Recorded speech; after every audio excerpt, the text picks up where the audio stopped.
The Song of Songs. It's a well-known but not so well understood book of the Bible. It's 8 chapters of love poetry. And while there is an introduction and a conclusion, the book doesn't have any kind of rigid literary design, and that's because it's a collection of poems. They're not meant to be dissected or taken apart. They're meant to be read as a flowing whole and simply enjoyed. The first line of the book tells us that it's the Song of Songs, which is a Hebrew idiom like the Holy of Holies or the King of Kings. It's a Hebrew way of saying the greatest thing. So this is the greatest song of all songs. Then we're told in the first line that this Song of Songs is of Solomon, which could mean that he is the author. His name does begin the book, after all. But as you read the poems, you discover that the main voice is that of a woman called the Beloved. And while there is also a male voice, it does not seem to be Solomon's. Solomon is mentioned a couple times in the poems, but he's never a speaker. And you do have to admit, Solomon is a very odd candidate as the author of this book, given the fact that he had 700 wives. For the lovers in the Song of Songs, they are the only ones in the world for each other. So the of Solomon likely means in the wisdom tradition of Solomon. He was known for his wisdom, his poetry, his love of learning about every part of life. And Solomon became the father of wisdom literature in Israel. And so his legacy is here carried on through a collection of love poems that explores the human experience of love and sexual desire. The opening poem introduces us to the basic theme of this book. We hear the voice of the young woman who delights in her man, a shepherd. Now, she's not married to him yet, but it becomes clear that they're engaged and they cannot wait to be together. From the introduction, the poems flow back and forth from the woman's voice to the man's, shifting from scene to scene without any kind of clear linear sequence or storyline.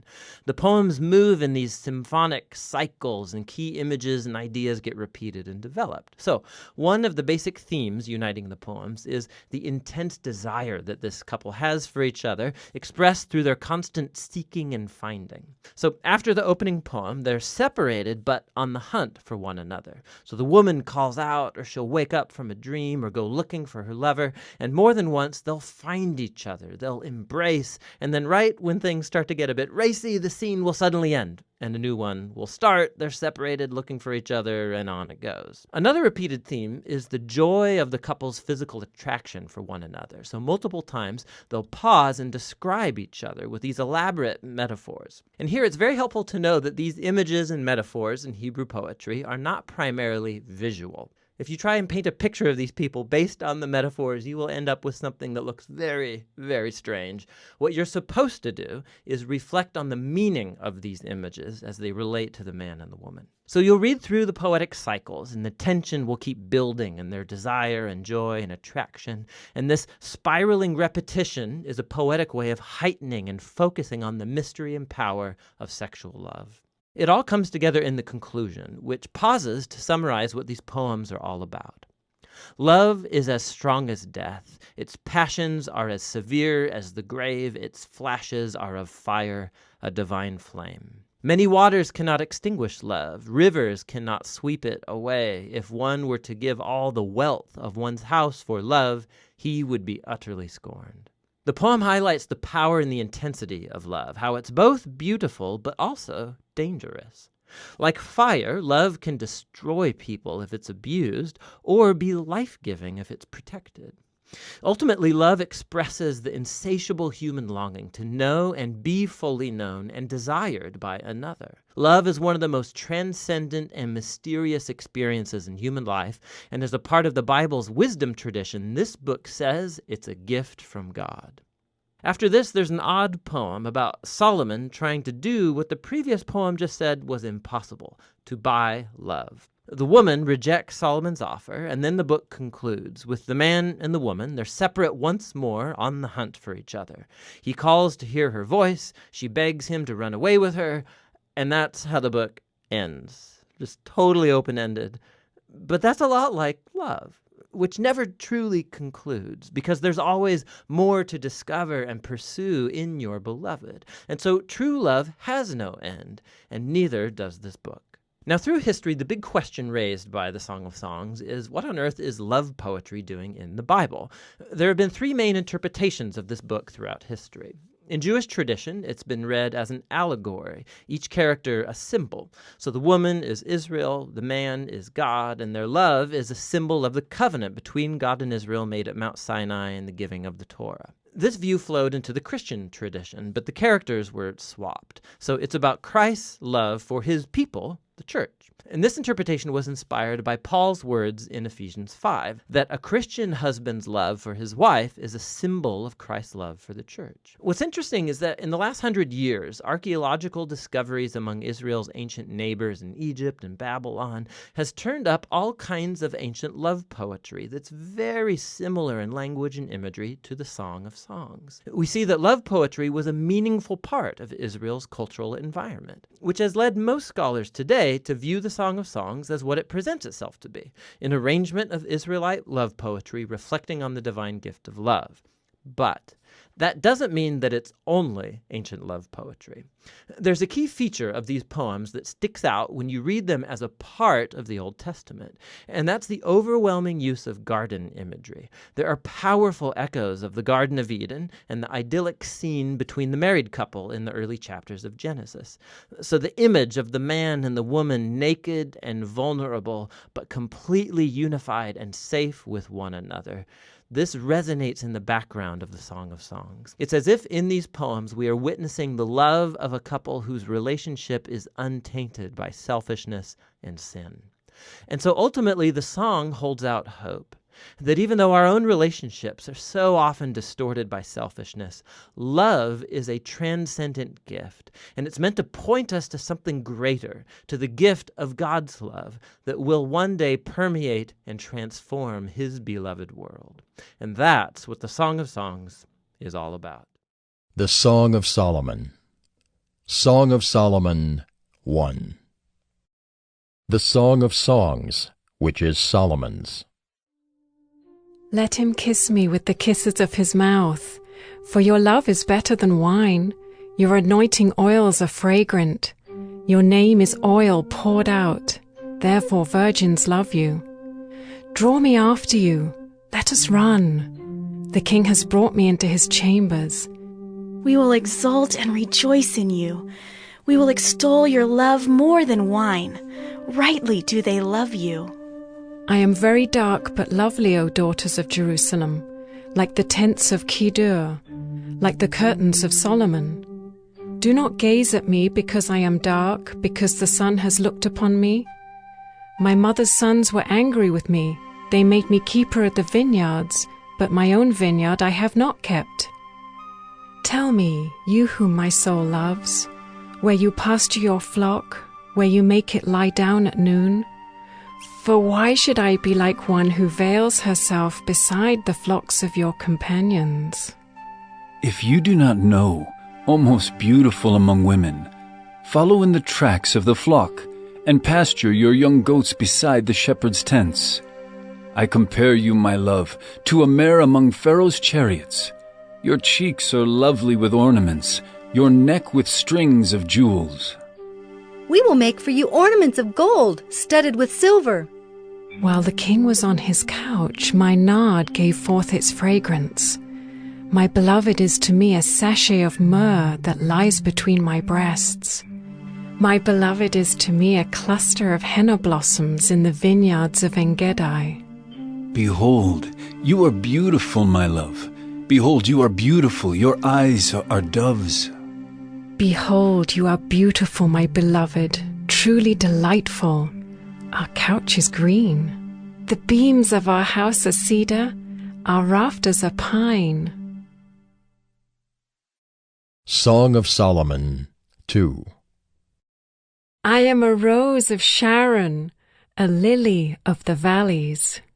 As a lily among brambles, so is my love among the young women.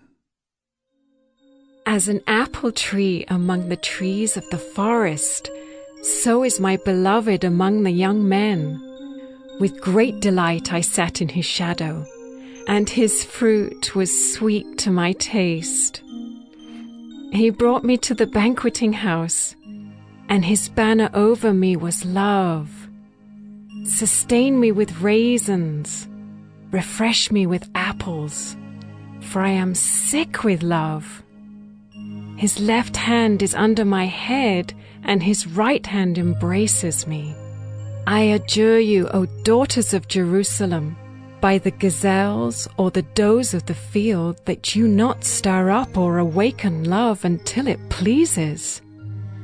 The voice of my beloved, behold, he comes, leaping over the mountains, bounding over the hills. My beloved is like a gazelle or a young stag. Behold, there he stands behind our wall, gazing through the windows, looking through the lattice. My beloved speaks and says to me, Arise, my love, my beautiful one, and come away. For behold, the winter is past, the rain is over and gone. The flowers appear on the earth, the time of singing has come, and the voice of the turtle-dove is heard in our land. The fig tree ripens its figs, and the vines are in blossom, they give forth fragrance. Arise, my love, my beautiful one, and come away. O my dove, in the clefts of the rock, in the crannies of the cliff, let me see your face, let me hear your voice. For your voice is sweet, and your face is lovely. Catch the foxes for us, the little foxes that spoil the vineyards, for our vineyards are in blossom. My beloved is mine, and I am his. He grazes among the lilies. Until the day breathes and the shadows flee, turn, my beloved. Be like a gazelle or a young stag on cleft mountains. Song of Solomon 3. On my bed by night I sought him whom my soul loves. I sought him but found him not. I will rise now and go about the city, in the streets and in the squares. I will seek him whom my soul loves. I sought him, but found him not. The watchmen found me as they went about in the city. Have you seen him whom my soul loves? Scarcely had I passed them when I found him whom my soul loves. I held him and would not let him go until I had brought him into my mother's house and into the chamber of her who conceived me. I adjure you, O daughters of Jerusalem, by the gazelles or the does of the field, that you not stir up or awaken love until it pleases.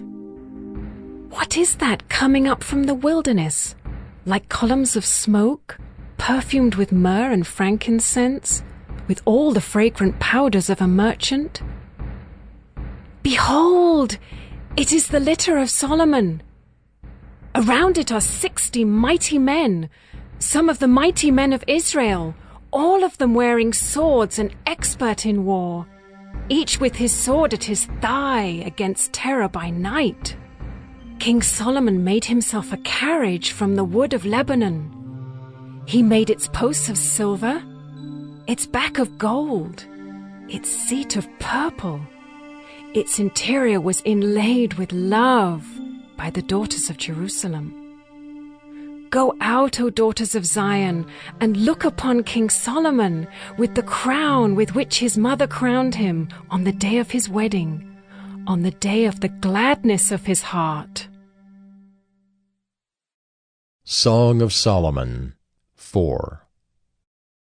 Behold, you are beautiful, my love. Behold, you are beautiful. Your eyes are doves behind your veil. Your hair is like a flock of goats leaping down the slopes of Gilead. Your teeth are like a flock of shorn ewes that have come up from the washing, all of which bear twins, and not one among them has lost its young. Your lips are like a scarlet thread, and your mouth is lovely. Your cheeks are like halves of a pomegranate behind your veil. Your neck is like the Tower of David, built in rows of stone. On it hang 1,000 shields, all of them shields of warriors. Your 2 breasts are like 2 fawns, twins of a gazelle that graze among the lilies. Until the day breathes and the shadows flee, I will go away to the mountain of myrrh and the hill of frankincense. You are altogether beautiful, my love. There is no flaw in you. Come with me from Lebanon, my bride. Come with me from Lebanon. Depart from the peak of Amana, from the peak of Senir and Hermon, from the dens of lions, from the mountains of leopards. You have captivated my heart, my sister, my bride. You have captivated my heart with one glance of your eyes, with one jewel of your necklace. How beautiful is your love, my sister, my bride. How much better is your love than wine, and the fragrance of your oils than any spice. Your lips drip nectar, my bride. Honey and milk are under your tongue. The fragrance of your garments is like the fragrance of Lebanon. A garden locked is my sister, my bride. A spring locked, a fountain sealed.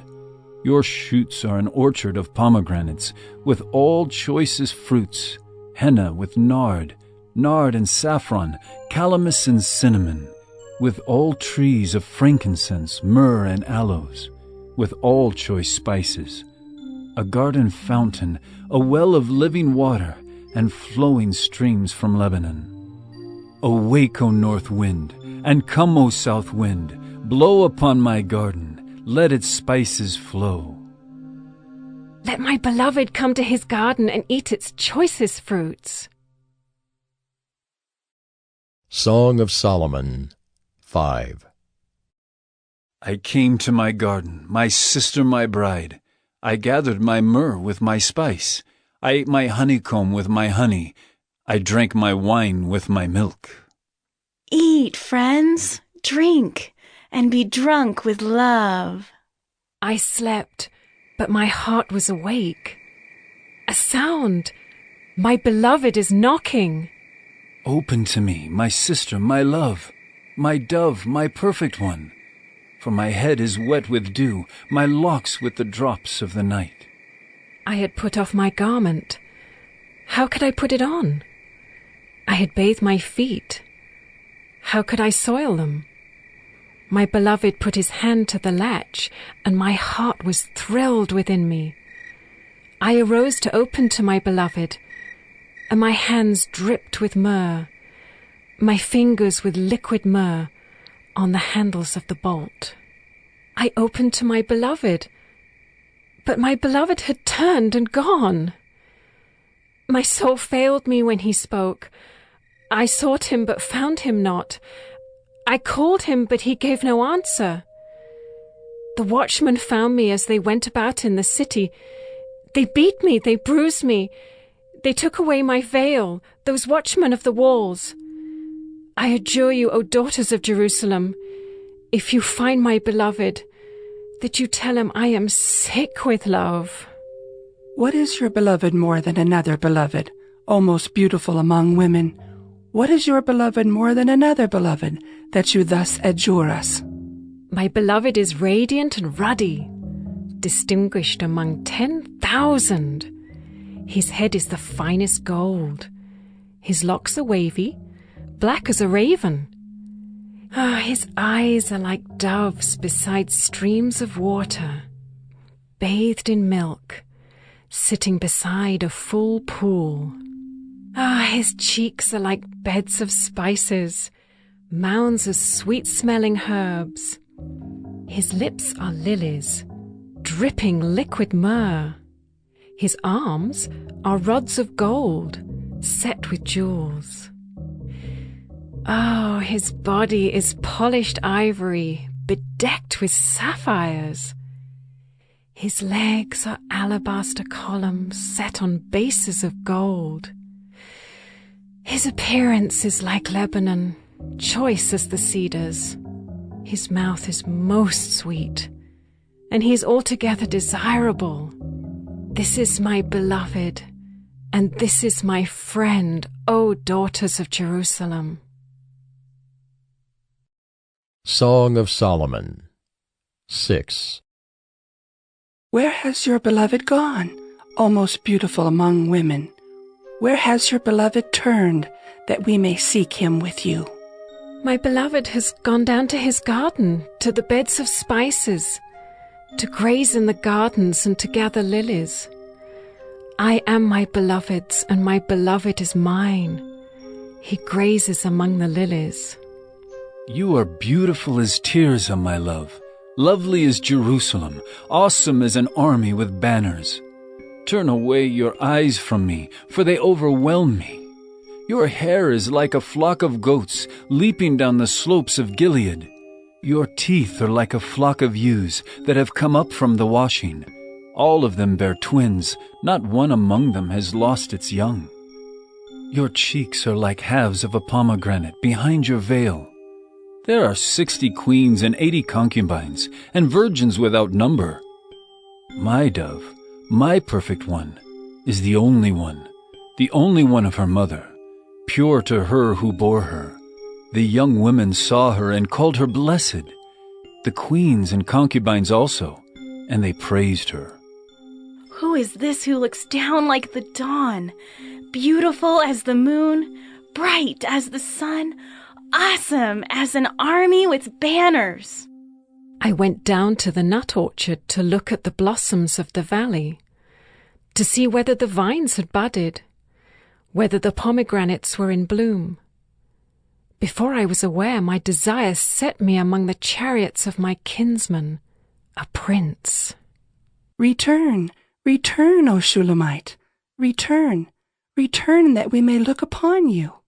Why should you look upon the Shulamite as upon a dance before two armies? Song of Solomon 7.